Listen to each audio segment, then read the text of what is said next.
लोकसभा निवडणुकीच्या निमित्ताने काल उद्धव ठाकरे गटाकडून आपल्या 17 उमेदवारांची घोषणा करण्यात आली आहे। परंतु यामधील काही नावांच्या घोषणेमुळे महाविकास आघाडीमध्ये वादाला तोंड फुटलं आहे। बऱ्याच मतदारसंघाच्या उमेदवारीवरून काँग्रेस पक्षामध्ये सध्या नाराजीचं वातावरण दिसून येत आहे। त्यापैकीच एक असलेला मतदारसंघ म्हणजे सांगली लोकसभा मतदारसंघ। खरं तर सांगली लोकसभा मतदारसंघावर सुरुवातीपासूनच महाविकास आघाडीमध्ये वाद असल्याचं दिसून येत होतं। कोल्हापूर लोकसभा मतदारसंघाची आपली हक्काची जागा ही ठाकरे गटाने काँग्रेसला सोडल्या कारणाने त्या बदल्यात उद्धव ठाकरेंनी सांगलीची जागा ही आपल्याकडे घेण्याचा तह केला।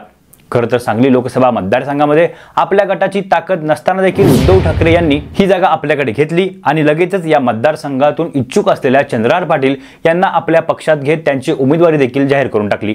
परंतु यामुळे काँग्रेसमधून इच्छुक असलेल्या विशाल पाटील यांचा गट मात्र नाराज झालेला दिसत आहे। खरं तर विशाल पाटील हे यंदाची लोकसभा निवडणूक लढण्यासाठी पूर्ण तयारीला लागलेले दिसत होते। तसेच अजूनही सांगली जिल्ह्यामध्ये काँग्रेसला मानणारा मोठा मतदारवर्ग असल्या कारणाने आपण यंदाची लोकसभा निवडणूक जिंकू असा विश्वास देखील विशाल पाटील यांना आला होता। परंतु ऐनवेळी ठाकरे गटाच्या एंट्रीने विशाल पाटलांचा गेम झाला। या निमित्ताने विशाल पाटील यांच्या तिकिटाचा खरा गेम कुणी केला असा प्रश्न काँग्रेस समर्थकांना पडत आहे आणि नेहमीप्रमाणे त्यांच्या शंकेचं बोट जाते ते जिल्ह्यातील ताकदवर नेते असलेल्या जयंत पाटील यांच्यावर। त्यामुळे सांगलीतून पुन्हा एकदा दादा बापू वाद हा चर्चेत आला आहे। खरं तर याच निमित्ताने विशाल पाटील यांच्या तिकिटामध्ये जयंत पाटील यांनीच आडफाटा घातला का हे जाणून घेण्याचा प्रयत्न आपण या व्हिडिओच्या माध्यमातून घेण्याचा प्रयत्न करणार आहोत। नमस्कार, मी किरण आणि आपल्या सर्वांचं माझ्या छापाकाटा या YouTube चॅनलवरती हार्दिक स्वागत। खरं तर दादा बापू हा वाद काय आहे याची पार्श्वभूमी आपण थोडी जाणून घेण्याचा प्रयत्न करणार आहोत। विशाल पाटील यांचे आजोबा वसंतदादा पाटील आणि जयंत पाटील यांचे वडील राजाराम बापू पाटील हे सांगली जिल्ह्यातील काँग्रेसचे एक प्रतिष्ठित ताकदवर नेते होते। त्याकाळी काँग्रेसमधून एकत्रितरित्या काम करत असताना जिल्ह्यामध्ये स्वतःचं राजकीय वर्चस्व निर्माण करण्यासाठी दोन्ही नेत्यांची शर्यत पाहायला मिळायची। त्याच कारणाने जिल्ह्यातील प्रत्येक गावागावात वैयक्तिकरित्या दादा बापू गट हे पाहायला मिळायचे। त्याच निमित्ताने संपूर्ण सांगली जिल्ह्यामध्ये त्याकाळी काँग्रेस पक्षात कुरघोड्याचं राजकारण हे चालू असलेलं पाहायला मिळायचं। अशातच अनेक निवडणुकांमध्ये हे वाद अगदी टोकाला गेले। खरं तर हे दोन्ही नेते एकमेकांच्या विधानसभा मतदारसंघात देखील हस्तक्षेप करताना दिसून यायचे।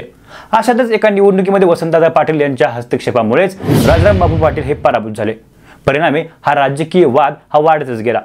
त्यानंतरच्या पुढच्या काळात पक्षांतर्गत कुरघोड्यांना कंटाळून राजाराम बापू पाटील यांनी काँग्रेस पक्षाचा राजीनामा दिला आणि पुढे त्यांनी जनता दलामध्ये प्रवेश केला। पुढे त्यांनी जनता दलाच्या माध्यमातून आपलं काम चालू ठेवलं। तर त्यानंतरच्या काळात बापू गट हा शरद पवारांच्या साथीला गेला आणि दादा गट हा काँग्रेसमध्येच कार्यरत राहिला। दादा बापूंच्या पश्चात या जिल्ह्याची कमांड ही जयंत पाटील आणि दादा घराण्यातील युवा पिढीवर येऊन ठेपली। परंतु दुसऱ्या पिढीत देखील हे गटातटाचं राजकारण संपलेलं दिसत नव्हतं। काँग्रेस आणि राष्ट्रवादी काँग्रेसच्या आघाडी धर्म न पाळता सांगली जिल्ह्यातील विविध मतदारसंघामध्ये या दोन्ही गटामध्ये राजकीय लढाई पाहायला मिळायची। मग ती निवडणूक जिल्हा परिषदेची असो व आमदारकीची किंवा खासदारकीची, या दोन्ही गटामध्ये नेहमी चुरस दिसून यायची। याचंच एक उदाहरण बघायचं झालं तर 2009च्या लोकसभा निवडणुकीमध्ये काँग्रेसच्या तिकिटावर प्रतीक प्रकाश बापू पाटील हे मैदानात होते। तर त्यांच्या विरोधात त्यावेळेचे जयंत पाटील यांचे समर्थक मानले जाणारे अजितराव घोरपडे हे अपक्ष उमेदवार म्हणून मैदानात होते। त्या निवडणुकीत जिल्ह्यातील प्रत्येक गावागावात जयंत पाटील यांच्या गटाने अजितराव घोरपडे यांचेच काम केले होते। खरे त्या निवडणुकीमध्ये काँग्रेसचे प्रतीक पाटील हे विजयी झाले होते। परंतु कुठेतरी पाटील घराण्यातला हा वाद प्रत्यक्षरित्या पुन्हा एकदा दिसून येत होता। परंतु 2014च्या लोकसभा निवडणुकीनंतर राज्यातील काँग्रेस आणि राष्ट्रवादी काँग्रेसचे वर्चस्व हळूहळू कमी झालं आणि त्यामध्ये हा वाद काहीसा शमल्याचं दिसून येऊ लागलं। पुढे 2019च्या लोकसभा निवडणुकीत तर स्वतः जयंत पाटील यांनी विशाल पाटील यांच्या प्रचारात सहभाग घेतला। त्याचबरोबर त्या निवडणुकीत जयंत पाटील यांच्या जिल्ह्याभरातील गटाने देखील पूर्णतः विशाल पाटील यांचं काम केलं। त्यामुळे या निवडणुकीच्या निमित्ताने बापू आणि दादा हा राजकीय वाद जवळपास संपल्याचं दिसून आलं। त्याच निमित्ताने पुन्हा एकदा सांगली जिल्ह्यातून काँग्रेस आणि राष्ट्रवादी आघाडीमध्ये एकीचं वातावरण दिसू लागलं।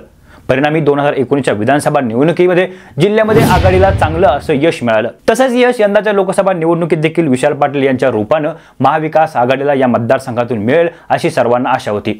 परंतु यंदाच्या लोकसभा निवडणुकीत ऐनवेळी विशाल पाटील यांच्या तिकिटाचा घोळ सुरू झाला आणि पुन्हा एकदा या जिल्ह्यातून दादा बापू वादानं तोंड वर काढलं आणि विशाल पाटलांचे तिकीट हे जयंत पाटील यांनीच अडकवल्याच्या चर्चा पुन्हा एकदा या मतदारसंघामध्ये सुरू झाल्या।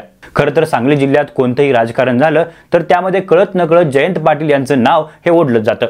मग त्यामध्ये जयंत पाटील यांचा संबंध असो वा नसो, खरं तर यंदाच्या निवडणुकीत देखील काहीसं असंच झाल्याचं दिसून येतंय।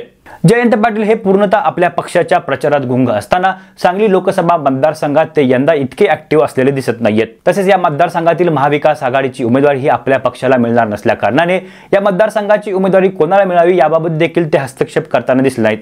परंतु अचानकपणे उद्धव ठाकरे यांनी सांगलीची जागा मागत चंद्रहार पाटील यांची उमेदवारी घोषित केल्याने कुठेतरी जयंत पाटील यांची अंतर्गत साथ ही चंद्रहार पाटील यांच्या पाठीशी असल्याच्या चर्चा सध्या सुरू आहेत।